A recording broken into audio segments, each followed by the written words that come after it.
Hello, you are listening to the Children of Film podcast. This is our fourth episode now. I'm your host Jacob, and with me is my delightful, not at all lesser co-host Jaren Heron. Thank you for introducing me, Jacob. Let's get this horse on the road show. We got a lot of cool stuff to talk about, especially that little independent movie that not many people have heard of, that Star Wars Rogue One. It's an obscure one. Yeah, it's quite different. It might show up on my Letterboxd year in review as most obscure movie. I think this is we'll probably talk about it anyway. Probably the first time anyone's ever made that joke, I reckon. Yeah, it's pretty original. We've also got, our whole news segment is just going to be about trailers, because it was the week for trailers, the week of the year for trailers, epic trailers, and we got some other stuff to talk about too. We may even be skipping Director Spotlight or top 5 today, just because we got so much stuff to talk about, especially the Globes, the second biggest award show of the year. The nominations were announced, and we're going to get in depth with that. Yeah, and the big topic obviously this week is Rogue One. I've actually seen it twice now, so yeah, we've got a lot to talk about on that. Brag. But let's get started. Just diary display. We're just gonna talk about some of the shit we've been watching in the last week or so, the last couple weeks. Now, just to lube you up into the show. Yeah, we've got to lube you up for entry, but I've been catching up on some 2016 films that I missed. I got a hold of Don't Think Twice. Now, I did a bad thing. I torrented it because it's not going to be available in Australia for a while, but I like the film, and I'll definitely, support it and buy it when it does become available to me. But I really wanted to see it to get it in there for the year, and it was good. It's a movie about improv comedy, and when one member of the group finds success, it shows how jealous it makes all the other ones, and it's really just funny people. It's I guess so. It's an accurate look on what it's like to be a struggling comedian, and I think this movie's more realistic than Funny People, I think, and it's billed as a comedy, but it's actually more of a serious film about comedy. I don't know, it's not funnier than Funny People, but I think it's a better told film. Like the Funny People's good, but the whole third act with Eric Bana was a bit like kind of off the rails. But so there's that. It was pretty good. It's not good, but it's funny as fuck. I found on Netflix when he's just chasing him around on the grass for like 5 minutes. It's great. It was funny. It was. Yeah. All right. Speaking of movies with the word people in the title, a gem I found on Netflix was Other People. I was looking for something to watch on Netflix. That's from 2016. I guess I'll watch it. This movie blew me away. It was a great family film. I mean, there are a lot of entries in this subgenre of indie dramedy about cancer, but like this movie, it stood out to me. I thought it was really realistic. It was never too over the top melodramatic, and it never begs for your sympathy. And I thought it was really, really powerful movie because of that, with incredible performances from Jesse Plemons and Molly Shannon. So if you have Netflix, definitely check out Other People. I watched Demolition with Jake Gyllenhaal. I missed that early in the year. Gyllenhaal's the man. He's fantastic in it. He's the whole reason the movie's watchable. It's a very, very strange movie. Really, really weird storytelling about a guy sort of tearing his life apart after his wife dies. And I thought there was a lot of good stuff to it. I didn't really care about any of the side characters, but I thought it was an interesting look at the roller coaster that is grief, losing a loved one. I rewatched La La Land, so I've seen that twice now. If you want to know my full thoughts on it, watch our review. I absolutely love it. It's my favorite movie of the year, and I just learned that it's going to be coming to my town, so I'm going to watch it in the theater like at least 5 times. I watched Half Nelson starring Ryan Gosling because I'm a fan of the guy. I want to go back and watch some of his old stuff. So he plays this inner city teacher, and he's a crackhead, and it's just a very, very, very, very small independent movie about him. He was Oscar nominated for it, and it's pretty good, but it's mostly really you watch it for his performance. And finally, I rewatched 999, the 2016 movie, an incredibly underrated movie. I really, really liked it. And then, of course, I watched Rogue One. I went on a lot longer than I intended here, so Jaren, you have the floor. Thank you very much. We'll talk about Rogue One later, don't you worry. On the 8th, I watched Lethal Weapon 2. I'd only watched the first one a couple days before that, and I adored it. It's so funny, so great. I watched this one. It's a great follow-up. It's not your conventional sequel. It's still really great. It kind of holds on to the first one to try and for some of the jokes and stuff, but also by itself, it is a good standalone. I gave that 4 out of 5. I then watched Mad Max Fury Road a couple days later, the Chrome edition that I bought when I was in Adelaide with Jacob, and that was absolutely fantastic. I don't know if I like it more than the original version. I don't think I do, but it was still a great experience. I'm still glad I watched it. It's even the director's preferred vision of the film, but yeah, it was still really great. I then watched Other People on the recommendation of Jacob. Mad Max is a 5 out of 5, by the way. Other People I really liked as well. It didn't really stand out to me as it did to him, but I thought it was a solid conventional drama about a family and going through a hassle and stuff, and it was good. I gave it 4 out of 5 because I did like it. I think Jesse Plemons was amazing, and I think Molly Shannon was borderline Oscar worthy. She was fantastic.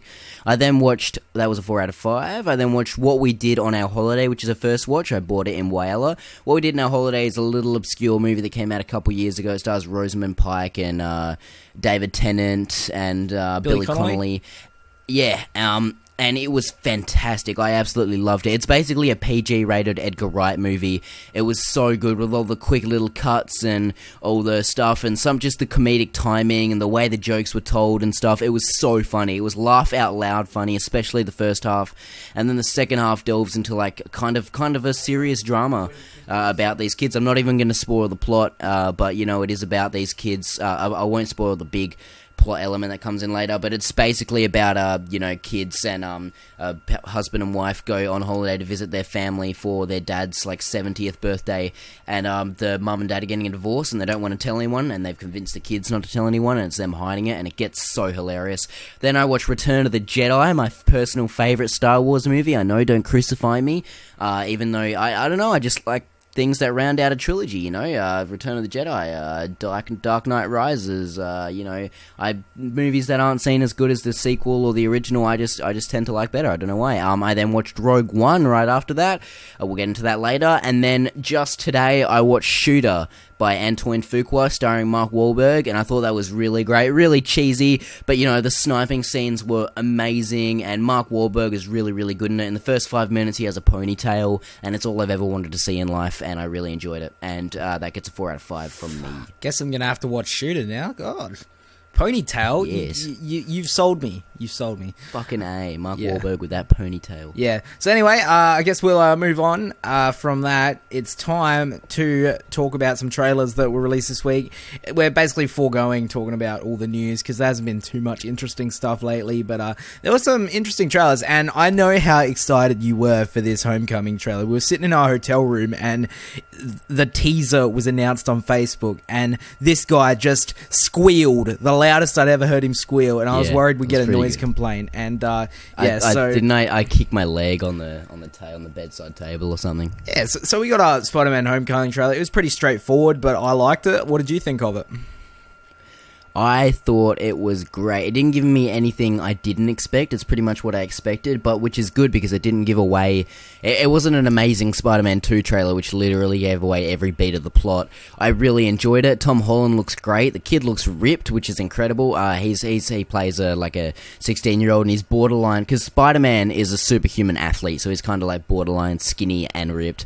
And also, Michael Keaton, he just gives a generic line like, "I will kill you and everyone you love," and he made it amazing. He made it sound threatening. This looks like the first really, really threatening villain that we're going to see, like a really scary villain, because Spider-Man's a regular guy who becomes a superhero, so they're going to do the same thing with their villains, I assume. And it's cool to see the Vulture, a really cheesy villain, going to be brought to the screen nice. The first half gave me a real John Hughes vibe, and I really enjoyed that. I'm going to really enjoy the hell out of those high school scenes. Jacob, what did you think? Yeah, as you said about the high school scenes, that's what I wanted to see more of from the trailer. I'm not complaining or anything, but we already know that we're going to get great action. It's an MCU film. The action, the effects, they're going to be cool. I wanted to see more of the Peter Parker story, but no, it was a great trailer. It gave us what we wanted. It teased us without telling us too much. Tom Holland looks like he was born to play Spider-Man, and I'm very, very excited for this movie. I don't know what I'm more excited for of the Marvel films next year. I'm so keen for all three of them. Like, three of my favorite sets of characters are Guardians, obviously my favorite MCU film. I love Spider-Man in general as a character, and then Thor 3 has Taika Waititi up its sleeves. And really underrated character in Thor. I love Thor. I think he's so funny. I think he's really powerful. He's really interesting to see where he can go with that lore and that power. And it's also going to be part Planet Hulk movie with Hulk in an arena fighting shit. And Doc Strange is going to show up at some point as well. Now that is going to be a fun movie. What sounds bad about any of that? Nothing. I know. I'm really excited for everything. Like, it's going to be a great. Like, we're getting 3 MCU movies next year. That's crazy. It's going to be the first time we get 3 as well. Yeah, and it's just things are heating up. I hope they're all good, and I hope they stand out from each other, because we're hitting that breaking point where we're in danger of getting oversaturated. But if they can keep things fresh and keep the universe building in an interesting way, then there's no reason that it can't continue for a long time. Trust in James Gunn. He'll do Guardians 2 fine. Taika Waititi, trust in him. He will do Thor 3 fine, especially with all the cool characters we get. Like, anything less than Hulk beating the fucking shit out of stuff and Thor showing up and Doctor Strange showing up, it's just going to be awesome in general. And Spider-Man, it's kind of the riskiest of the 3. It's got not a very well-known director, but, neither was James Gunn before he did this. So, trust in Spider-Man. Yeah, I've seen John Watt's first film, Cop Car. And Tom Holland's performance. There wasn't really anything special about Cop Car. No, Kevin Bacon. That's the one. These two kids still a Cop Cop Out. Car, and like. There was nothing special. There's nothing special about Cop Car, but it was a well done movie. Really, really like low budget type thing, but it was fun. But it's nothing like Spider-Man. So he is untested in the realm of blockbuster. Yeah, well, we got Super before Guardians of the Galaxy, so I personally really like Super. So Super's fine. I actually saw that after I saw Guardians, but I like that movie. But anyway, I guess we'll move on to War for the Planet of the Apes, which is another one we've both been very keen for, because we're both very, very big fans of this new Planet of the Apes series, because I just love the spin they've put on it. I love the way they've developed it. I love that the ape is the lead character, that the whole trilogy is centered around Caesar, and he is such a fantastic character played by the granddaddy of motion capture, Andy Serkis.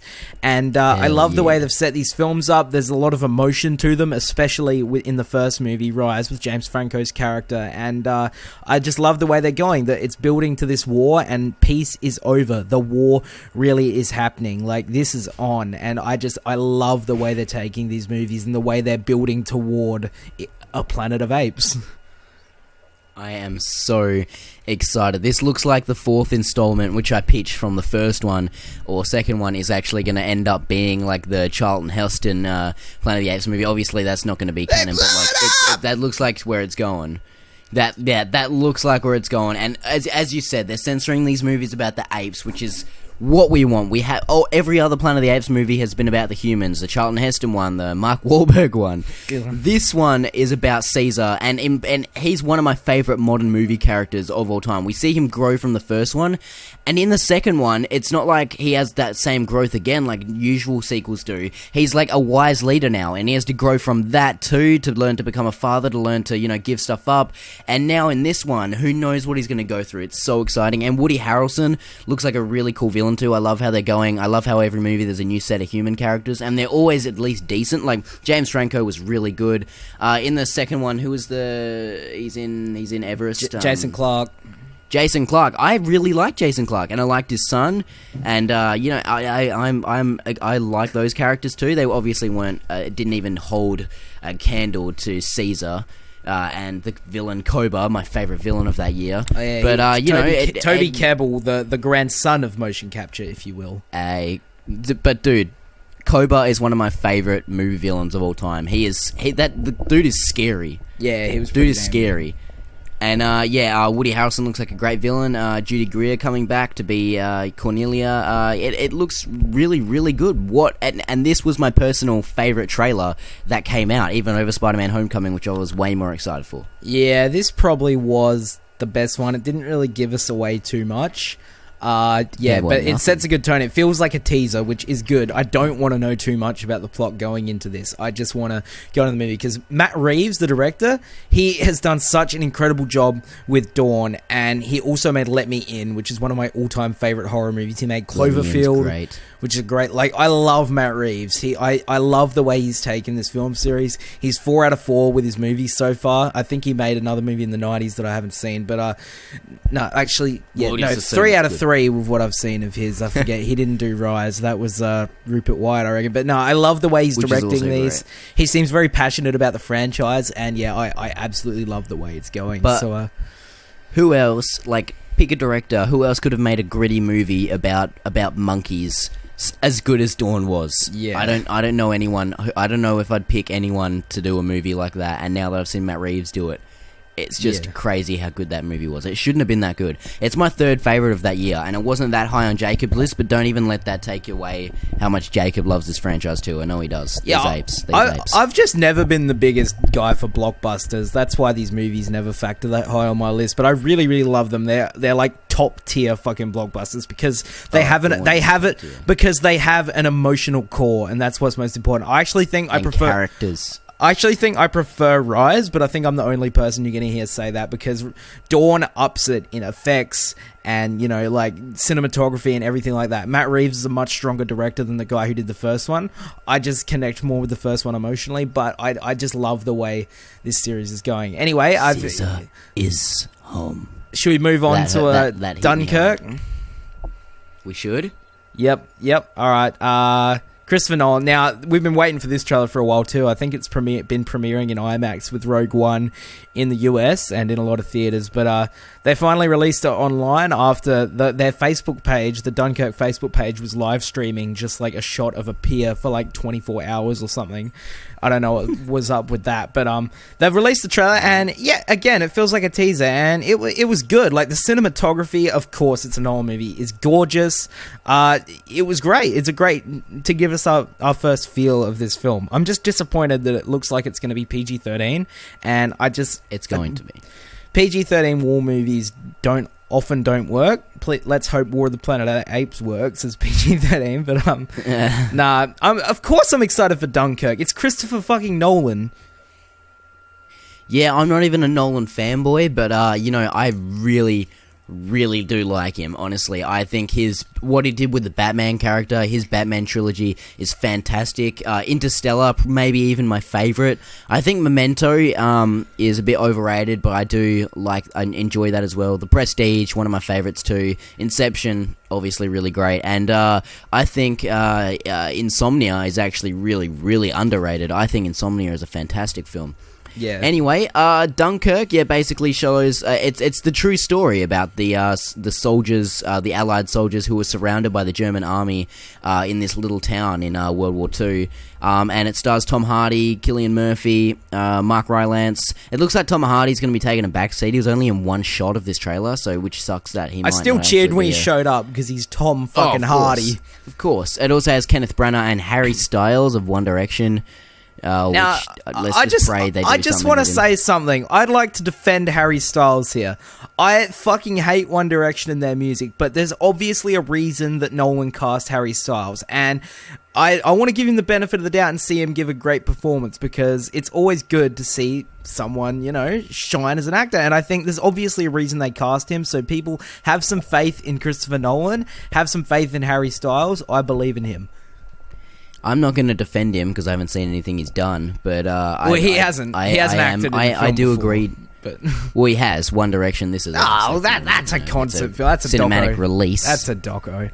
But you know, I'm not going to back him because I haven't seen anything he's done. But I will back Christopher Nolan, which means I will give him a chance. But let's just pray he's good. But no, I'm not going to say I really enjoyed the Dunkirk trailer. There's not much to it. There's just a lot of shots of the beach and people running. And like slow-mo and no one talking, but you know, it looks like a standard teaser trailer. Didn't give you much, but you know, these you can't always have an Interstellar trailer on your hands. So I think this is it. I'm obviously interested in seeing Dunkirk. I'm obviously going to see it. I'm excited to see it because it's by Christopher fucking Nolan, but it didn't make me any more excited to see it. But like, I don't really use trailers as a way to gauge my excitement for a film, because They're supposed to make you more excited. That's the sole purpose of a trailer. I get excited for movies on the basis of the director and the cast and the premise and everything like that. I mean, a bad trailer can really put you off of a film, but if I'm already excited for the film, I'm just going to be excited. And I thought it was a good trailer. Like, it doesn't give us away much, but like this, as I said, it just looks gorgeously filmed, and I love the way Nolan is trying to push the boundaries of IMAX filmmaking. But, like, take this, you see Chris Pratt and you see Zoe Saldana and Bradley Cooper and stuff like that, and you go, and Vin Diesel, oh yeah, that looks fun, I'm excited for that. And then you see the Guardians of the Galaxy Volume 1 trailer, and it fucking blows your mind, and you're excited for it more than any other movie. Which is what it can do, but this just didn't excite me. Yeah, and then there are a lot of movies that get terrible trailers that end up being great, which is what I'm really hoping with Assassin's Creed. The 21 Jump Street trailers are so bad. The Assassin's Creed trailers have been awful. I'm still holding out hope for the movie to be good. Please don't fuck this up, Justin Kurzel, please. I've heard it's bad. From who? Sorry. Who's seen it? Alicia Malone said that she saw a snippet of it when she went to a festival and it was really bad. A snippet. Yeah, 20 minutes snippet. I'm not sitting here staunchly defending it. I mean, I think it looks bad, but I'm just hoping it's good, because we've got to have a good video game movie at some point. And, you know, I go into every movie Wreck-It Ralph. wanting it to be good. I don't go into anything saying, this is going to fucking suck. What about Wreck-It Ralph? Wreck-It Ralph, great video game movie. Yeah, no, I mean a movie based on a video game series. Like, it's based on the real game, Fix It Felix. The game was made with the movie. It was a movie tie-in. Now, another... No. Fix It Felix is an original game from the 80s. Is it? Yeah. I've never heard of it. Fair enough. All right, so we've got a great Fix It Felix movie. That's the one. But another great video game themed movie is Scott Pilgrim vs. the World, which is a good one. Yeah. Fix It Felix Jr., an 80s arcade game. Yeah, okay, we've gone off on this tangent on video game movies, but I think we've set our piece on the trailers. They were good. Anyway, I guess we'll move on to what are we doing? The big one. Rogue One. The big one. Here we go. We are going to be discussing that. Rogue One story. So, you know, let's get into you want to hear an original joke, man? You know, it got a sequel announced. It's called A New Hope. What? Shut up. It's due out in 1977. It's not funny. It's not funny. I'm so original. Yeah, I've heard it's a sequel, but it's called Part 4. What's up with that? Who knows? Yeah. All right. Anyway. So I'm just doing some research. I can't find any evidence of Fix It Felix being an actual game from the 80s, Jaren. So it is. It's actually based on Donkey Kong. Nope. It's based on Fix It Felix Jr. Yeah. Do you have a source for that? Okay. I'm gonna stop being pedantic. Rogue One, a Star Wars story, is directed by Gareth Edwards, who made his debut with the very, very low-budget sci-fi movie Monsters, which, it's pretty good. And then he followed that up with Godzilla, which is a movie that I am a big defender of and I absolutely love. I know a lot of people seem to hate it now for the lack of Godzilla, but I personally think that just made his appearances all the more special. And I love how he has a knack at showing scale, which is something we see more of in Rogue One. But no, how's that for a career trajectory? Start out with this tiny movie Monsters, go on to Godzilla, to Star Wars. Like, this guy would be loving life. But top of the moon, Cloud 9. I mean, if you're listening to this, you obviously already know what Rogue One is. It's a spin-off, it's a prequel to A New Hope about this crew who go to steal the Death Star plans, made up of, a bunch of people who are brought together due to circumstances that you will see unfold during the film. And it stars Felicity Jones as Jyn Erso, a woman. She's like, she's a bit of a rebel, a renegade. She doesn't really fight for the cause, and she ends up being... I rebel. Honestly, I don't think we need to tell you too much about the plot. I knew nothing about the plot aside from what we heard in the A New Hope's opening crawl, so I don't really want to go into the plot too much. Let's just talk about the characters and, what we felt about it and stuff, because the new characters, they're not as strong as New Hope's characters. The Force Awakens. Yeah. They're not as strong as that. I still like them more, and I don't need a 10-page backstory essay on every character for me to like them. Jyn Erso is probably the most fleshed out, and she's don't really... have a 10-page backstory on Finn. Yeah, but you still do get that backstory on him, and you get the same Like sort what? of back. You get the same What sort is of it? back. He's a stormtrooper. He's conflicted. He defects. Yeah. You have the same. What else? That's it. No, all I'm What saying is, people are complaining that the characters in this film are not developed enough when they're not really that much underdeveloped than the Force Awakens characters. Like, you get Riz Ahmed's character. He's a pilot who defected to try and give a message to help the rebellion. Same as He's Finn. a great character. He's a good great character. Obviously, he's no Finn because he doesn't have the charisma of Finn or anything, and that's where the Force. I keep calling it A New Hope accidentally, but that's where the Force Awakens characters have their strengths, their charisma, and their screen presence. J.J. Abrams directing. That's what did it. Yeah, but no, the character's good in this. My favorite was actually Donnie Yen's character. I can't remember his name, Chirrut or something like that. He's a blind martial artist, and he was so cool. He had some great lines, and he was really, really great to watch without spoiling too many details out of his character. But I'm kind of going all over the place here. But Rogue One, what do you have to say?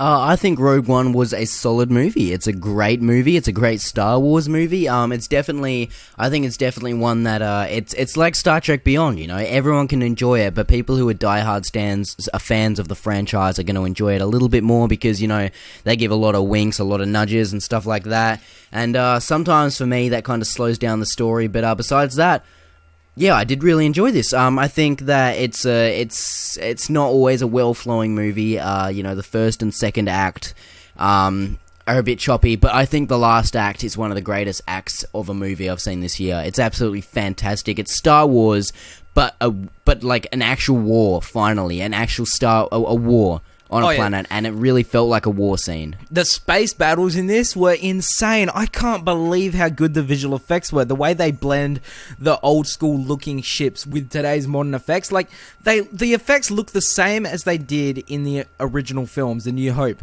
but they look better and are updated without sacrificing the realistic feel. It still looks like a miniature figure of a ship, but real. I'm not articulating myself well, but I love the way they blended the effects with the old school and new. The space battles were insane, especially in the third act, and I thought the cinematography was gorgeous, and there were a few visually jaw-dropping moments in this movie. There were a couple of really, really great explosions, some ship crashes that just blew me away. It's fantastic that sometimes you watch this and you even forget that it's fake because it looks so good. One thing I don't think gets enough shout out is how whenever they go into hyperdrive, they still use the same effect from the 77. Haven't even touched it. I still think that's incredible. It looks so good. I absolutely love that effect. I really dug Jyn Erso, Felicity Jones, the character. I think she was a great protagonist. She was really good. She wasn't a don't get triggered. Mary Sue. Don't even bring this shit up. God damn. She definitely wasn't. She was a great. Yeah, well, stop bringing it up. Shut up. Felicity Jones was a great character. Diego Luna is like the second main character. I didn't really like his character. He was fine. He was a bit of a dick, and I don't think he was that much. Character. I don't think he was that much of a likable dick. I think he was morally grey, and he does turn around, but I don't think he had the charisma to pull off a likeable dick, even though he was kind of going for a Han Solo character, kind of character that, he'll do the right thing, but he'll still shoot you in the back for the right cause. But I don't think I just didn't really connect to him. The best character for me almost was Donnie Yen, but it had to be K2SO. K2SO was he's the amazing. Man. He was so funny. Voiced by Alan Tudyk, who's basically in every animated movie. The K2SO is basically an Imperial droid. Well, it is an Imperial droid that's been reprogrammed to serve for the rebels, and it is so funny. He's so sarcastic, and he really seems like more of an AI robot than any of the other ones we've ever seen, really. Yeah. I mean, he can really think for himself. And yeah, droids in Star Wars have always kind of had emotions. Like, look at C-3PO and stuff. But no. Yeah, I know. But this one, I don't know. This one kind of, he kind of like, they're always like, yeah, all right, we'll do it. But this one was kind of a dick, and he'd always be like, yeah, I guess. This one, he follows orders, but he complains about them. Oh, all the time. And it's why he's so funny. Forrest Whitaker was great. I think he was good. Mads Mikkelsen was fantastic. He was amazing. No, everybody's saying he was wasted in this. I mean, sure, he didn't have a lot of screen time, but I thought there's one monologue he has in this film that I thought was really, really moving. Yeah, I think Mads Mikkelsen was great. And I'm just going to say this before we get into spoilers. So no spoilers. Obviously you've seen Darth Vader in the trailer. Yeah, I would have liked a little more of him, but what we saw of Darth Vader, fantastic. Oh, yeah. Oh, dude. I mean, without spoiling, fantastic. The way Vader was used in this film was absolutely note perfect. He was incredible in all of his scenes, and, oh, dude, I cannot wait in that until we second get scene, into just, you know the one I'm talking about? Oh, that yeah. had me cheering. Oh, yeah, I squealed I was in the cheering. theater. That was my favourite scene. Yeah, maybe just for me as well. Like, it's By insane. far. I didn't expect it Yeah. at all. No, neither. Yeah, It we was great. better tread a little more lightly here. But yeah, no, Vader is great in this. But don't expect him to be in it Nah, heaps. it's not a Vader story. He's not in it much. Don't let this be another Godzilla situation where you're going to complain about how much he is used. Let me just say something. I don't dislike the Godzilla movie simply for the lack of Godzilla. No, but most people I dislike do. the God. I gave it a 5 out of 10, and that -5 is for the bad writing, is for the bad characters, is for the bad acting. Okay, everything with Godzilla is great. The cinematography, great. The score, great. But that's not just cool Godzilla scenes. Don't make up a movie. And the acting was bad. The characters were bad. The interactions were bad. There's plot holes. It's not. See, I just disagree on all that stuff. Like, I enjoy. I mean, all right, Aaron Taylor Johnson's character was terrible. The acting was all right. Bryan Cranston was incredible in it. Bryan Cranston. He was great. Fantastic. I mean, the only good. I love Elizabeth Olsen. She wasn't even good. Yeah, as soon as Cranston, exits the film, you completely stop caring about the human story. But I still really enjoy. It's not a perfect movie, but Jacob, I'm going to go see my husband. I'm going to give my little daughter to the next door neighbor when there's giant monster terrorizing the city, so I can go see my husband who's in the city. Yeah, as you do. Yeah. No, anyway, this is right. not a Godzilla review. This is just, Is there anything else to say about Rogue One before we go into spoilers? I don't know where we were. I've just been all over the place. But no, I want to say I absolutely loved Rogue One. Every minute of it. I mean, there's parts in the second act where it does get a bit slow, but even during those parts, I was really engrossed, and I love that this movie does something different, because I'm not the biggest Star Wars guy. I didn't grow up with it. I love all the films, all the ones I've seen. I haven't seen the prequels, but I just love that this movie did something different. It wasn't afraid to go in a darker direction, and I just really, really enjoyed watching it and seeing the way it unfolded.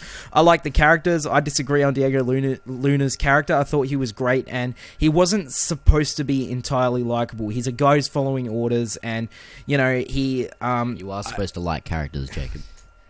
Well, yeah, but he's a complex character, and I like him. You're supposed to like he gave a great performance, and he's a guy who's been. I don't know what to say, because you're just going to disagree with me no matter what I say, and I'm not great at articulating my thoughts on it. But I thought his character was exactly what they wanted him to be, and I thought they nailed it. And Riz Ahmed, who doesn't have a whole lot to do, I thought he was pretty damn good as his character too. He's like the defector. He's like the Finn of this movie, who kind of joins the rebellion, and but the performances. Yeah, I actually thought Forrest Whitaker was a little off. He was a bit over the top for me, and I thought his scenes were some of the weaker points of the film. And he was funny. I don't think intentionally, but save the rebellion, save the dream, save the dream. Poor Gullet. Poor Gullet knows he can read your mind. Yeah, save the rebellion. Honestly, I only had one real issue with this movie that is kind of a spoil. Like, it's not really a spoiler, but I know there are people who may not want to know it going in, so I'm not going to mention it yet. But there's one issue I have with it, but otherwise, I absolutely adored Rogue One, every minute of it, especially the third act, which has some of the best stuff I've ever seen in like a Star Wars movie, and it's one of my favorites of the franchise. Without going too in depth, but I give this a 4.5 out of 5, and that's pretty much the end of my spoiler-free thoughts. good stuff. I pretty much agree on everything you said. I think it was really good. The only negatives I have with it is that kind of the first and second act. The first one, it takes a while to get off and then it's a bit clunky, but once it hits that third act, it's fantastic. Again, seconding what you said, some of my favourite stuff in Star Wars, because I didn't grow up with it. I don't love the movies. I think Return of the Jedi, Force Awakens, Empire Strikes Back, fantastic movies. I love those ones. Don't really love any of the other ones. New Hope is good, a bit boring. But Rogue One, I really enjoyed it. It's really, really fun. One of the better kind of blockbusters that came out this year, because there was a lot of ones that didn't hit the mark, and I'm really great that this Star Wars movie also hit the mark, because it looks like Disney know what they're doing with these Star Wars movies. And thank you, Gareth Edwards, for giving us this. All the Darth Vader stuff was probably my favourite stuff in the movie, even though he's not in it much. And besides that, I really enjoyed this movie, and also a couple of the characters and performances weren't up to par, but I'd give this a 4 out of 5. Okay, I'm gonna do it. I'm probably gonna have to move houses after this, but I just want to say Rogue One is probably my favourite Star Wars film. Someone's probably gonna try and find out where I live after this, but it's a Jacob. Yeah. I'll second something. A New Hope. I haven't seen the prequels, so take that into account. But A New Hope is my least favorite Star Wars movie. Yeah, so cool. I'm up there with you in the firing range. Sorry, people. I'm sorry. Yeah, well, this and Empire are like the two winners, and I think that's because they are darker, and that's why I love them. There's only one return for me, and it's of the Jedi. You're not wrong. Clerks 2. All right. Yeah. Anyway, should we move into spoilers? Yeah, we'll do a few minutes on spoilers, so I can bring up the one issue I had with the movie, and that's all right, spoilers. Don't stop listening. We'll put up a link on the screen in the look right on the screen right now. It says spoilers. Stop listening if you don't want it to get spoiled. Yes. You don't have to stop watching the video. Don't leave us. Just skip forward to whenever we stop talking spoilers. But it's your life. Yeah. Anyway, you've been warned. My issue with this isn't really a big spoiler, but it's just, people may not want to know it. CGI Tarkin, I thought was very, very out of place. He was well done. The CGI was good and probably about the best. Done? Question mark? No, it was probably the best anyone could do with the technology we have at the moment, but it's CGI and you can tell, and it takes you out of it. It's for me, it stuck out like a sore thumb. It was not good. It kind of looked like he looked so animated. I thought he was Snoke when I first saw him. I was like, that's Snoke, and then they were like Tarkin. I was like, oh yeah, fair enough, makes sense. Also, we're in spoilers, so I can mention it. CGI Carrie Fisher was so bad. I loved that. I loved that. Yeah, I loved it. I loved the moment, but the CGI was not good. I thought it was good. No, that one was that. No, dude, the reason like a PlayStation 2 effect. The reason Tarkin stuck out so much for me is because he's actually a major player in the film, and he's there a lot, and there are a lot of close-ups of him and shit. I think Leia was used perfectly, just like a 5-second scene, and so do I. Yeah, I think she was used perfectly. Of course, you can tell it's CGI, but it was a great moment. Doesn't mean but you can tell it's CGI. That's still a flaw, even if it's a great moment. But thing is, Industrial Light and Magic are pretty much the best visual effects team in the game, and if that's the best they can do, no one can do it better. Oh, definitely. No, that's the best. That's the best you could. I mean, you can't fully recreate someone and expect to not notice it. Yeah, exactly. Paul Walker, Furious 7. But it's. I mean, we're not at that point yet where you can replace actors with CGI. But we're no BoJack Horseman level of visual effects. But no, Vader was incredible. He has two major scenes in the film. The first one where he confronts Ben Mendelsohn's character, Killick, was it? Was that his name? Something like that. Something like that. Yeah, but no, he confronts him and he force chokes him, which is so cool. And then he has that badass line, Killick, Krillic or something, "Do not choke on your aspirations," and lets him go. That was so badass. James Earl Jones comes back to do the voice too. The man. Nah, his name was so cool. Krennic. Krennic, I reckon. You could feel the excitement building in the theater as he was introduced. Oh, dude. So as soon as James Earl Jones's harrowing voice as Darth Vader, woohoo, gidding. You know, there's one thing that doesn't really make sense is how in this one, in his second scene, when he comes in, he kicks so much ass and he's throwing people and choking them and beating them up with lightsabers. Ooh. And then technically the sequel to this is A New Hope, and Darth Vader's just so slow. Like his fight with Obi-Wan is like hit, kill. Yeah. like so clunky and slow. I thought maybe they could do something where they show Darth Vader getting hit, and that's why he's slow in the next one. That could have been cool, but that's just they didn't really have the budget. Oh, I know, but it's still at the time. Yeah, continuity doesn't. But Darth Vader, that scene for the most part, I thought continuity held up really well. Oh, so did I. It's great, especially how they tied it up with that was such a great moment with Carrie Fisher at the end. Especially how they tied it up with her. That was fantastic. Where she just smiles and. But yeah, I think the word hope is said about 4,000 times in this movie.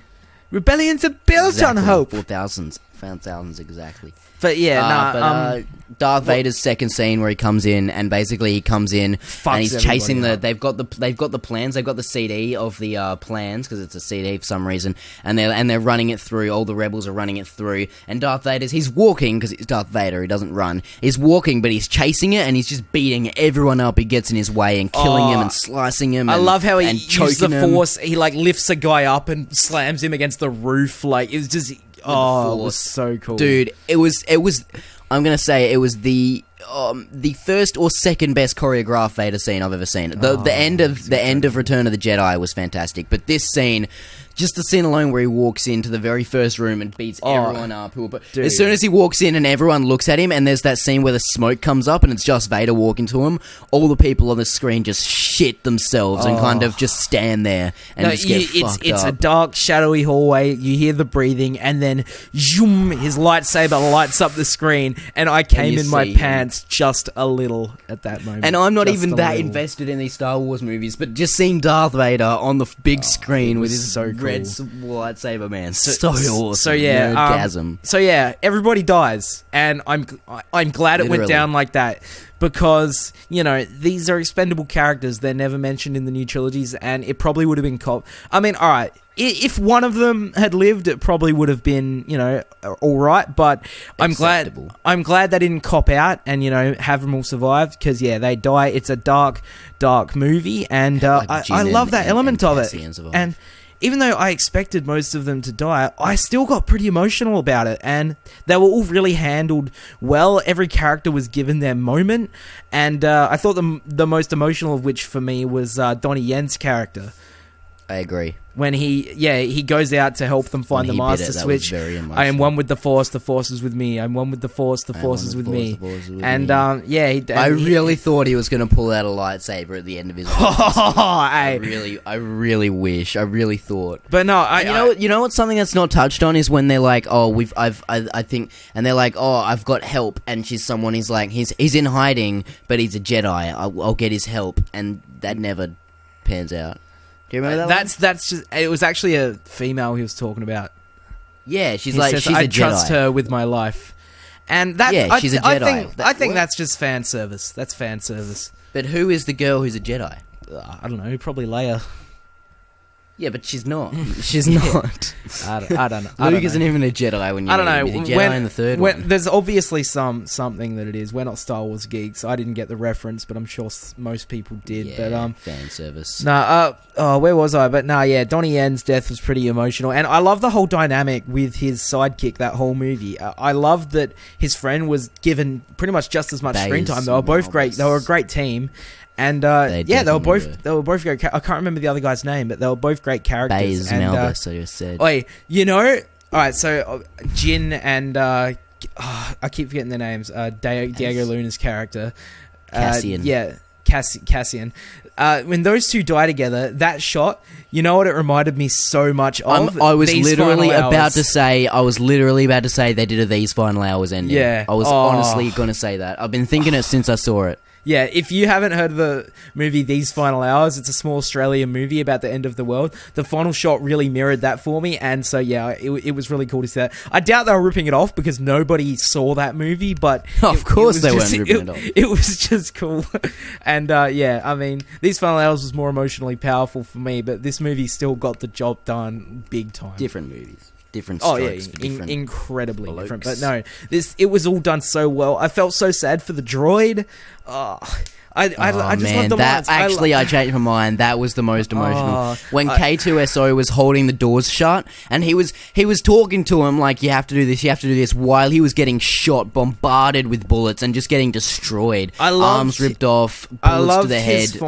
I loved his final words to Jin when he agrees to stay out and hold off, and she comes back to give him a blaster, and he's like, Jin, I find your behavior to be continually unexpected. I loved that line so much. And then whenever someone walks in, he just flips this blaster faster than Han did in that bar and just shoots them. Yeah. What a badass. Oh, no, quick. I love that. It was a great hero sacrifice sort of moment, him holding everyone off and getting mowed down. It was so great. But no, I don't think there's any more spoilers to go, but like the third act was so gorgeous. The shot where they knock the Star Destroyer into the other Star Destroyer, and it's like it falls down into the hole, and the music slows and it gets quieter. And I thought that was an absolutely gorgeous shot. That was fantastic.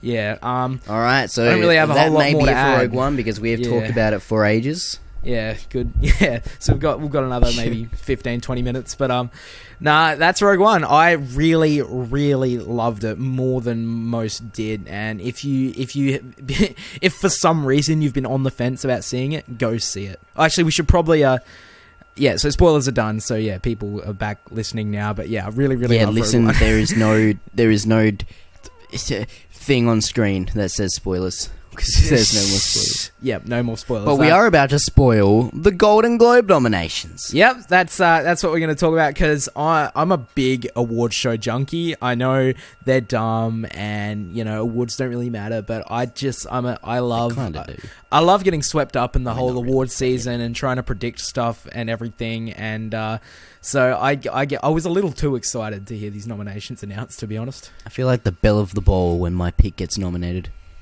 Oh, yeah. I mean, so it's tough to discuss because a lot of the movies that are getting nominated haven't opened in our country yet, but we're still going to talk about it, and we're going to go...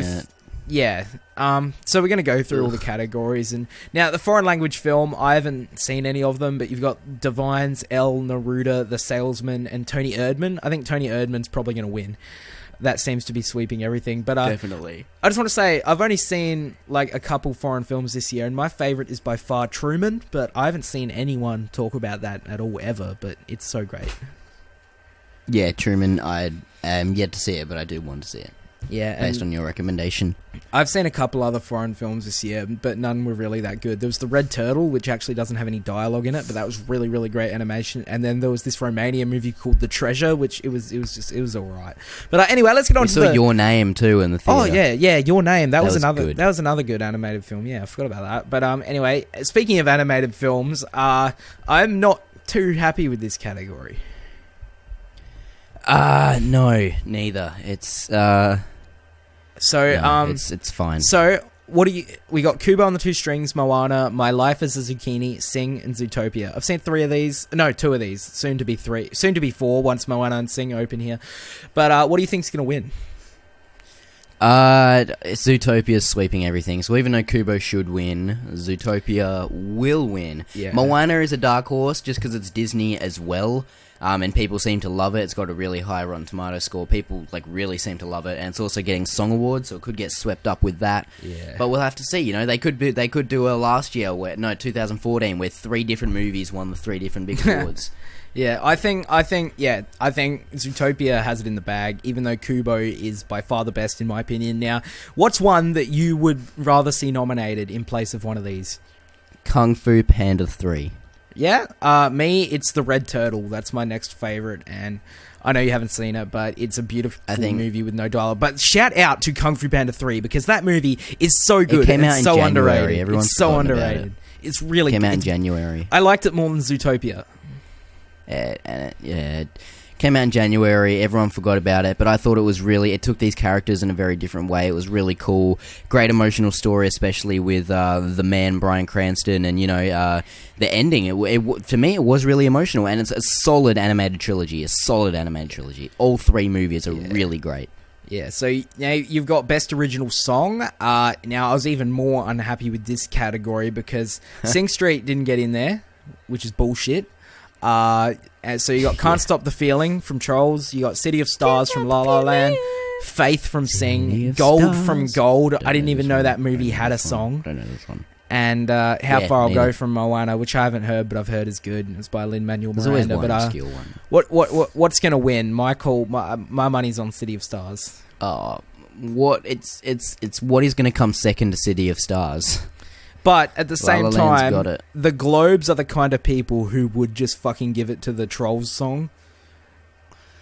They are, but La La Land is going to sweep every award, and that's going to get swept up with it. Yeah, and what would you nominate in place of one of these?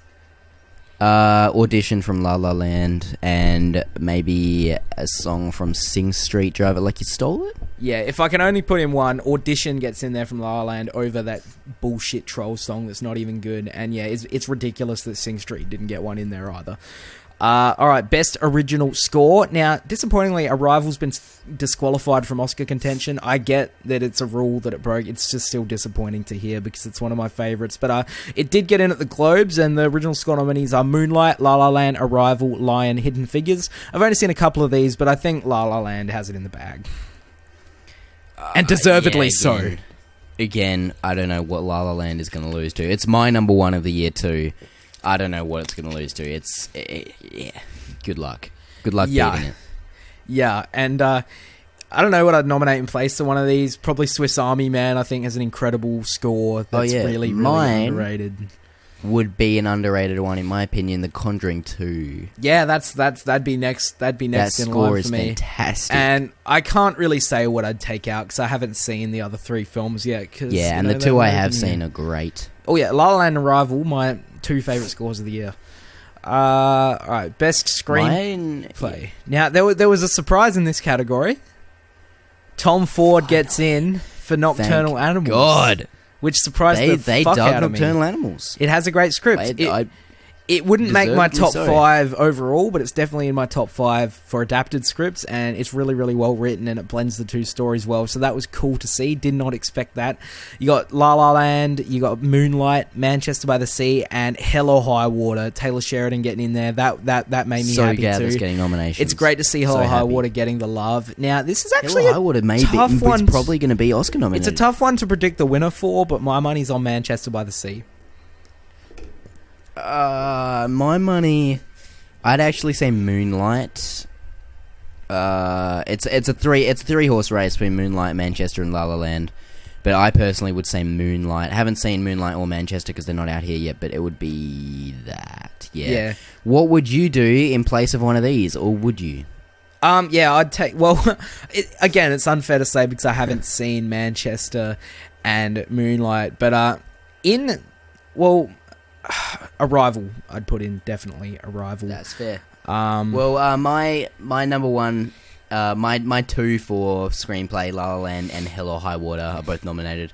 I then have Kubo and Captain America: Civil War, which obviously was never going to get nominated. But Kubo, I think, had a great script, and Hacksaw Ridge. But my favourite screenplay of the year is actually Truman, which again is a foreign movie that nobody saw, but that is my favourite screenplay of the year. And obviously it's not going to get any awards attention, but I thought that was a really, really fantastically written movie. My second is Dirty Grandpa. Oh yeah. Right Along 2 probably is a shot as well. Gotta get in there. Yeah. Best Director, once again, Damien Chazelle for La La Land. Once again, the big surprise, Tom Ford, Nocturnal Animals. Nobody saw this coming. Here we go. Jesus Christ. Mel Gibson, Hacksaw Ridge. I knew he was going to get in. Thank God, I'm so happy. I knew he was going to get in. I'm so happy.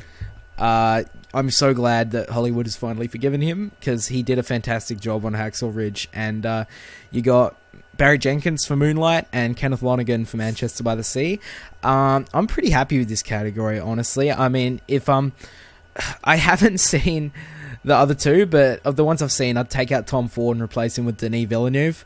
But it's a pretty solid category. You know what's funny? My best director, my top 3 are all nominated. Damien Chazelle, Mel Gibson, and Tom Ford are all nominated. And then I have Denis Villeneuve and David Mackenzie for Hell or High Water. Yeah, so that's if pretty much if mine this was as well, me... but I don't... Yeah, if this was... I haven't seen Manchester or Moonlight, and the other 3 are nominated. So, you know, I'd have to see them before I can judge on Hell or High Water and Arrival taking their place. But I've heard they're both fantastic. What do you think's going to win? I think Chazelle has it locked. Best director? Yeah. Like Chazelle or Barry Jenkins, but probably Chazelle. Some of the shit he did in La La Land is absolutely mind-blowing. My favourite shot in that is the one in the pool where it's doing 360 spins inside the pool. There's so many great shots. Incredible. The one-take opening scene, the whole end sequence, the epilogue, so the way they blended scenes together in that was absolutely insane. Fantastic. Yeah, supporting actress. Now, this is where I've seen 0 of these, but you got Viola Davis for Fences, Naomi Harris for Moonlight, Nicole Kidman for Lion, Octavia Spencer for Hidden Figures, and Michelle Williams for Manchester by the Sea. Now, they're really getting their diversity in there. It's been a better year for, like, you know... well, it's because last year there weren't that many great movies with a diverse cast, but this year there were fringe ones, like Lion, Creed. Hidden Fences, Lion, Fences, Hidden Figures, your Moonlight, you got tons. Yeah, I haven't seen any of these, but no, it's good to see. And so I think Viola Davis has it locked up. She's going to win everything. I've heard... Who's going to lose to... I've seen a couple clips from her in Fences, and she looks phenomenal. I haven't seen any clips, but she's just sweeping. No one's going to beat her. Now, we haven't seen any of these, but who is your favourite supporting actress that you wish would have been nominated? My favourite supporting actress is... Actually, at the moment, it used to be Lucy Boynton for Sing Street, because I think she was fantastic. My number 1, it's tricky because she could go to lead, but for now she's supporting, and that's Kristen Stewart for Cafe Society. Yeah, she's up there for me, but mine and someone she's not in it for a lot. Someone who could have really had a shot if more people had seen the film, but Molly Shannon from Other People, I think, is absolutely worthy of the nomination. Yes, definitely. I haven't even put her in yet, but she would definitely be up there for me. She was excellent. She may even be number 1. No, she'd be number 1 for me too. Yeah, she was great in that. I just wish more people had seen the film. But anyway, on to supporting actor in a motion picture. Probably the biggest surprise of the night for me. Thank God. This is my number. Yeah. So you got Mahershala Ali for Moonlight, Jeff Bridges for Hell or High Water, Dev Patel for Lion. Another surprise in Simon Helberg for Florence Foster Jenkins, a little dude from The Big Bang Theory. And now we Aaron have Taylor Johnson. The biggest surprise of the night. Animals. Aaron motherfucking Taylor Johnson. He's my number 1 supporting actor. He has been since I saw the movie. I'm not a bandwagoner. He's been my number 1 since I saw the movie a couple months ago, and he was terrifying. Man, no one was talking about him. I did not even expect him. Like you said, he is terrifying. He got nominated. I squealed. I came in my pants twice. Thank you for nominating him. Oh my God, I was so happy. Literally. Jumping with joy. It's bittersweet for me because I'm glad to see him get recognition. He was incredible in it, but Michael Shannon misses out. And for me, I thought Michael Shannon was really great, but Aaron Taylor Johnson literally terrified me. If I was alone with that guy, I would cry because scary he is looking so dudes. Scary. But yeah, they're both scary looking dudes. Honestly, I just don't give a shit. He was fantastic, but Aaron Taylor Johnson, man, he blew me out of the... I didn't think he could act that way. I didn't think he could be that good an actor. It's definitely his career best performance, and he's redeemed Godzilla. It is probably it's probably my second or third best favorite performance for the whole year. Yeah, he's not quite in my top 5 supporting actor. Again, I thought Shannon was a little stronger, but I'm just glad. I'm glad to see him nominated. I'm glad to see him go in a different direction with it. Yeah. So who do you think is going to win? I think Mahershala Ali is like, it's over for Moonlight. I mean, Mahershala Ali, no one's going to beat him. But if I was going to pick one to win or one to put in, I wouldn't. It would be Aaron Taylor-Johnson. And because he's already nominated, hell yeah. And I'd pick him to win. But Mahershala Ali got it. I haven't seen Mahershala yet, though. And I love him from, from House of Cards, especially, from other movies, from Luke Cage, which you still have to watch. He's great. Yeah, my two favourite supporting actor performances this year were both from Hell or High Waters. So I think Ben Foster would have been close, and I would like to see him get in as well. But yeah, no, they were both great in it. All right, now we're into some of the bigger, the heavy hitter categories. Best lead actress in a musical or comedy. Annette Bening for 20th Century Women, Lily Collins for Rules Don't Apply, Haley Steinfeld, Edge of 17, Emma Stone, La La Land, and Meryl Streep, Florence Foster Jenkins. Now, I've only seen one of these, but Meryl Streep, all she has to do is breathe in a film and get nominated. This is her 30th Golden Globe nomination. Yeah, I mean, why not? I haven't seen it, but I'm sure she's good in it. She's always good, though. Now, I haven't seen it, but I'm glad to see them recognise Haley Steinfeld for Edge of 17. It looks like a great teen film. It's because of their comedy category. No one else would, but I'm glad still. Yeah, and but I mean, the one I've seen, Emma Stone, La La Land, she's my number one best actress overall. I hope she wins the Oscar, and she is going to destroy this category. My second favourite performance of the year, Emma Stone, has been destroying everyone so far. Yeah. Her only real competition at the Oscars is Natalie Portman. Jackie, big Natalie Portman, but and I think she's great. She's the only one I've seen, and she's the only one I want to see. She's fantastic, going to absolutely win. Amazing. Who would you put in? Who would I put in for comedy? Someone between. That's actually tough. I don't know. I really enjoyed, like, I love other people, but for like comedy, I don't know. I'd say Stewart.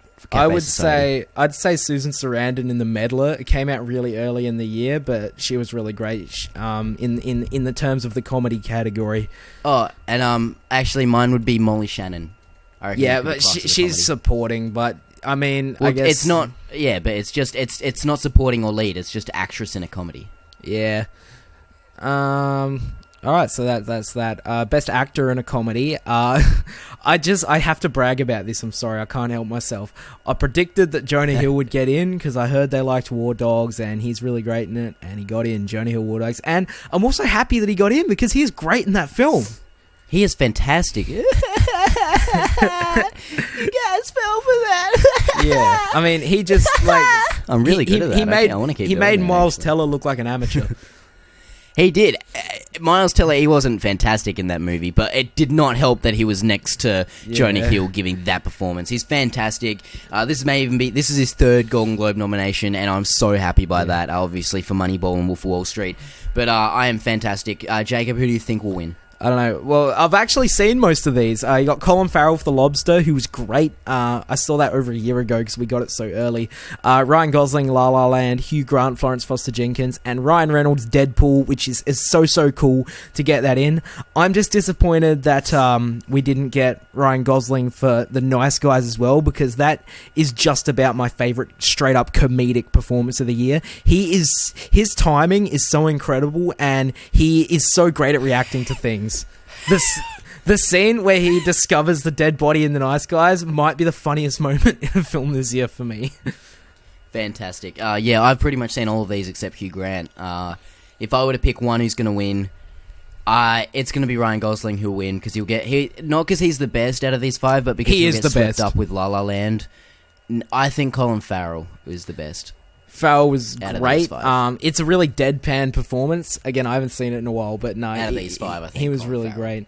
I think Gosling is not far off my overall best actor in any category. No. So he was great in La La Land. He's so underrated in La La Land. He's supporting Emma Stone, but he has great timing in it. He's great at reacting to stuff, and he was really good. He had some great moments. Yeah, he was really good. I agree. Who would you? Oh, I'd probably, if I'm taking anyone out, I'm taking out Jonah Hill. Out of the ones I've seen, I'm taking out probably Ryan Reynolds. Yeah, but he was great in Deadpool, and I'm putting in Ryan Gosling for The Nice Guys. Ryan Reynolds gave a Golden Globe nominated performance for Deadpool. That just makes me happy. Yeah. It just makes me happy. Actually, a movie that would probably be considered a comedy by award standards is Other People, and I would fucking nominate Jesse Plemons because he was fantastic in it. He is, honestly, he's in my top 5 favourite lead performances this year, and that's saying something. I thought he was incredible in it. I've got Goodman, Fassbender, Keaton, Garfield, and Gyllenhaal. If you're cracking into that, you have to be an Oscar-winning performance. But he's not quite in mine. But he would be the one to put in there if I had to put in one too. Yeah, I just really. Now we're going to move on movie. to the heavy hitters. Best performance by an actress in a motion picture drama. Yeah, Amy Adams' Arrival, Jessica Chastain, Miss Sloane, which I didn't really see coming, but apparently she's really one of the only good things about that movie. Ruth Negga for Loving, Natalie Portman for Jackie, and Isabel Huppert for Elle. I've only seen Amy Adams. I loved her in Arrival. She's one of my favourite performances of the year. She's very, very subtle, and once you see the film for the second time, you see another layer to her performance. But I think Natalie Portman has this wrapped up. Natalie Portman is going to win. I've only seen Amy Adams, so it's hard to judge. And if I was going to put one in, I'd either go Vikander for Light Between Oceans or Mary Elizabeth Winstead, 10 Cloverfield Lane. Yeah, I'd also say Amy Adams in Nocturnal Animals was really, really great. Yeah, she's definitely. She'd be my next in line to put in there, to be honest. She'd be. I prefer her in that than to Arrival. Because I haven't seen a lot of the big contenders this year, but no, I think Portman is probably the front runner for the Oscar, so she's gonna smash this. Oh yeah. Best lead actor in a drama picture, Casey Affleck, Manchester by the Sea. I just want to point out for the moment that I'm so glad that Affleck is the front runner here. I haven't seen it, but I love Casey Affleck, and it's so cool to see him finally really become this, like, really realize his potential. He's not going to be Ben Affleck's brother anymore. He's going to be Oscar-nominated actor Casey Affleck. Possibly Oscar-winning actor. Possibly. So you got Joel Edgerton for Loving, which is cool. I've heard it's a very understated performance, so it's great to see awards going for him. Andrew Garfield for Hacksaw Ridge. Viggo Mortensen for Captain Fantastic, which I'm just bewildered that it's getting nominated, and bewildered in a good way. Especially for absolutely drama. Phenomenal in it, yeah. I'd think they'd call that a comedy. I mean, it is a drama, but it's the type of movie that skirts the line, and some award shows would put it in comedy, but no. You know, he got nominated for the SAG as well. He got nominated for the SAG in Top 5 Lead Actors, so I think he's well and truly in the Oscar race, which is great. And then you've also got Denzel Washington for Fences, which, again, I haven't seen, but he's probably great in it. And that's pretty solid category. Now, I think we both agree on who should be in there, and that's Jake Gyllenhaal in Nocturnal Animals. I am bewildered that he is not getting any recognition this award season. He's probably my second favourite performance of the entire year. He's absolutely phenomenal in it, and I'm very disappointed that no one else is seeing what we're seeing. Really, it's disgraceful. Also, I would put in there Michael Keaton from The Founder, which also no one else talking about. Obviously, no one's seen it yet because it's not open anywhere else except Australia. Yeah. But Michael Keaton, fantastic. But Jake Gyllenhaal, he should be the one winning, let alone getting nominated. I mean, I haven't seen Affleck and stuff, but Gyllenhaal was fantastic in it, and they need to make up for that Nightcrawler snub eventually. Come on, God. But no, if I don't know what they're gonna. Another name on. What does he have to do? Whose dick does he have to suck? I don't know. He's gonna have to suck many dicks. Another name I mentioned. Just fortunately, I'm just thinking the dick he has to suck to get an Oscar nomination actually is the Joker's fucking what's his name? The Joker's from Dark Knight. What's his name? Fucking Jared Leto. No, he's not from the Dark Knight. Is Heath Ledger. Yeah, the dick he has to suck is Heath Ledger's, and he'll get a Golden Globe. He did suck his dick. He'll get an Oscar nomination, because he got an Oscar nomination for sucking his dick in Brokeback Mountain. Well, actually, I think maybe Gyllenhaal. Well, who was the alpha in that movie? I can't remember. But anyway, Gyllenhaal was like, accept me, and the other guy's like, oh, I'm bisexual. He would have beaten him up. Yeah, no, I love that movie. Took a strange turn. It sounds like we're making fun of it, but I genuinely love that movie. Oh, it's a great movie. Yeah, but another name I mentioned for lead actor is another one. The movie I keep bringing up, Truman, the lead actor in that, Ricardo Darin, is absolutely fantastic, and it's a movie that nobody saw, but he's phenomenal, and, you know, in a perfect world would be getting looked at. But Best Picture, musical or comedy. 20th Century Women, Deadpool, Florence Foster Jenkins, La La Land, and Sing Street. Great category. I haven't seen a couple of them, but it's great that Deadpool is now a Best Picture nominee at the Golden Globes. That's great. That is fantastic. La La Land to Sing Street. It's good that they got 2 musical-based films in there, and they're both 2 of my favorites of the year. But Jacob, really, an X-Men movie has been nominated for Best Picture. yeah. But not that it really matters who gets nominated though, because really we're just looking at the 4 movies who get to lose to La La Land. Oh yeah, it doesn't. But the 4 movies have the honor of being in the same category of La La Land. They have the honor of losing to La La Land. Exactly. It's a good achievement. No one's beating La La Land. Yeah. What's a comedy you would put in there? Deepwater Horizon. Oh yeah. Maybe, I don't know. It kind of skirts the line. Oh no, it's more drama. Actually, The Founder is more drama. Yeah. For me, I would go Everybody Wants Some. Oh yeah, good pick. I would put in. Love that movie. I'd put in The Nice Guys. It's so funny. I'm disappointed that it wasn't recognised. Yeah, I'd probably go The Nice Guys. The Goz is the man. Is there anything he can't do? I don't think so. Yeah, but no, La La Land is going to win that by the a landslide. biggest category of the night. Best Finally, motion picture drama. the category that I care less about because it doesn't have La La Land in it. But go ahead. We have Hell or High Water. Which is actually a surprise. I'm really glad that small movies get nominations. Ooh, yeah. We have Lion, which I am yet to see. We have Manchester by the Sea, which I'm yet to see. Always going to get nominated. Always going to get nominated. Moonlight. And we have Hacksaw Ridge. Yeah. What do you think? I'm glad Hacksaw Ridge is now a big awards play. I was worried it wasn't going to get in, but it's the type of movie that I guess people are really resonating with.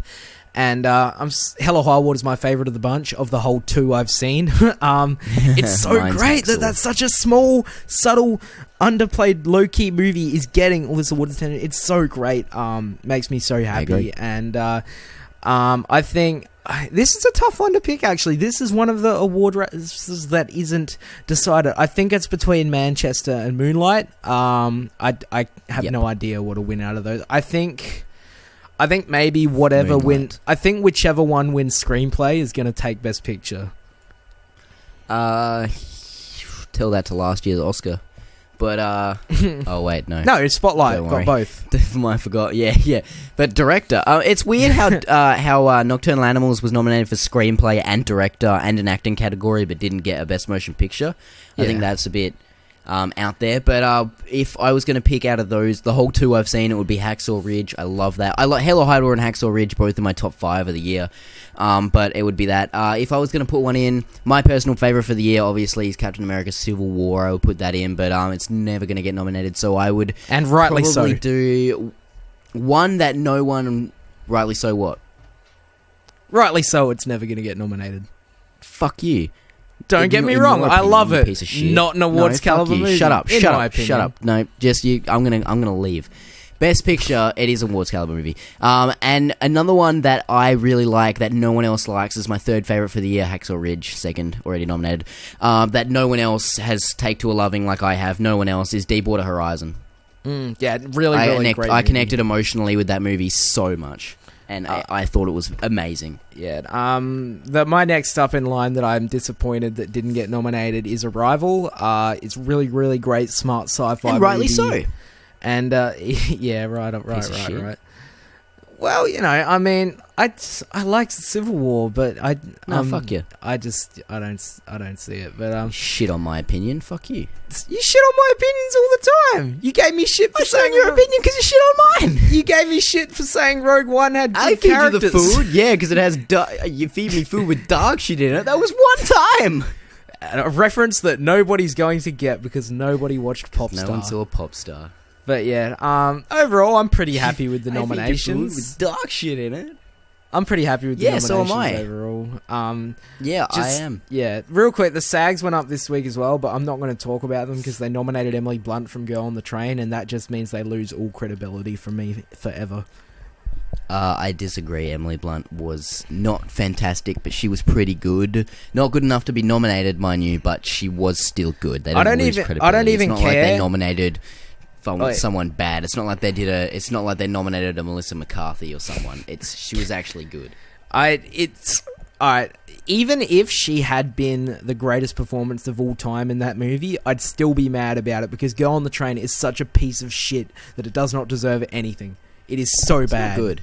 It is awful. not good at all. It's one of the worst movies I've seen all year. It is so dumb. Pretty bad. Oh, It is pretty bad. I hate that movie. But like, it is unintentionally hilarious at times. Oh, yeah. But, All anyway, right, quickly, yeah. quickly, we have to nut out a film swap. Jacob gave me. What did you give me? You gave me. Yeah, film swaps our segment every week where we give each other a film to watch and we discuss them, and we're just going to do that real quick because we've completely forgotten we rambled for so long over this, but we'll do it quick. I gave Jaren Inside Llewyn Davis. It's my favourite Coen Brothers movie and one of my favourite movies ever made, and I'm finally going to watch it for the first time. It was really good. I enjoyed it. It's about a folk singer. And I got it eventually. And he basically it's kind of plotless. He kind of travels everywhere. A lot of layers, a lot of stuff in it, a lot of themes and stuff, and it grows on you inside your mind. I gave it a 4.5 out of 5. I really enjoyed it. Probably the best recommendation I've got given by Jacob so far. It was absolutely really, really great with a fantastic soundtrack. Fairly well. What did I give you, Jacob? It made me was like Harry Potter folk music. Yeah. Yeah. No, I just want to say, add on to Inside Llewyn Davis real quick. It really is a movie that grows on you, because the first time I saw it, I was a little lukewarm on it as well. And every subsequent time I've watched it, I've loved it more and more and more. And now it's my favourite Coen Brothers movie. But yeah, Jaren, you gave me Harry Potter 8. Harry Potter and the Deathly Hallows Part 2. Because I had never seen it. I just gave up after the 7th one. I didn't really like it. It was... 7th one's maybe my second or third favourite one. I'm not a big Harry Potter guy. I never have been. I'll give it to you. Aside from the third one, I don't really love any of them. And but I watched Deathly Hallows Part 2, and it felt a bit disjointed because obviously I haven't been catching up on the franchise and stuff. But I enjoyed the movie. It was good. Obviously it's the culmination of everything. Harry's confrontation with Voldemort was really, really great. Characters start dying, it gets a bit sad, and it's really good. The effects are great, even considering it came out back in 2012 or 11 and stuff. The effects are top notch. It's great to see these casts grow up, although the ending was really creepy. They looked so creepy at the end. I don't know, man. They barely aged them up. They just looked wrong. Hey, Ron was fat. So and what was with that weird Voldemort fetus in his that was dream good. sequence? That was good. That was because there was different parts of Voldemort. That was the Horcrux part. It came up on the screen, and I was like, "What the fuck is that?" Yeah, it's meant to be. It's meant to be jarring. Yeah, but it's been a couple of weeks since I watched it, so I'm not articulating myself too well. But it is a damn good movie, and probably one of the best. There's a bit of Voldemort inside Harry Potter. Yeah, and that's it. I am inside you. Shut up. Yo. Also, P.S. Slim, we should be together too. But nah, it's good. I'll give it 4 out of 5. Honestly, I really enjoyed it. It's one of the better Harry Potter movies. I love Fantastic Beasts though. That's up there as one of my favorite movies in that universe. But Prisoner of Azkaban, I think, is the best. I mean, it's been a while since I've seen it, but Gary Oldman is so good in it. And yeah. But anyway, that's it for the show. That's the show we've gone over. It's about an hour and 20 minutes, but who cares? We had to gush about Rogue One and stuff. Yeah, so thank you for listening. Hope you enjoyed this one. YouTube's new system, you've probably heard it, is fucked. So if you like and comment on this video, it'll help us out more. But whatever. It's we love life. doing Live this. It. It's so much fun. Watch us, subscribe if you enjoyed it. Share us with your friends. It's just spread the word of our lovely Rogue One review, because that's trust. Yeah, we'll grow like a small cancer. We will grow and become something really big and important. We just want to get to the point where we're everywhere, like oxygen or trees or clinical depression. Another Popstar reference. Watch that. And I'm going to link that to Andy Samberg, to Brooklyn Nine-Nine. Watch Brooklyn Nine-Nine. And I just wanted to give out a public service announcement. Brooklyn Nine-Nine reference. Watch La La Land when it debuts wide. It's magical. Brooklyn Nine-Nine's on Netflix right now, all 3 seasons. La La Land is not on Netflix, but you should watch it anyway. That's 1 season. Yep. Thanks for listening.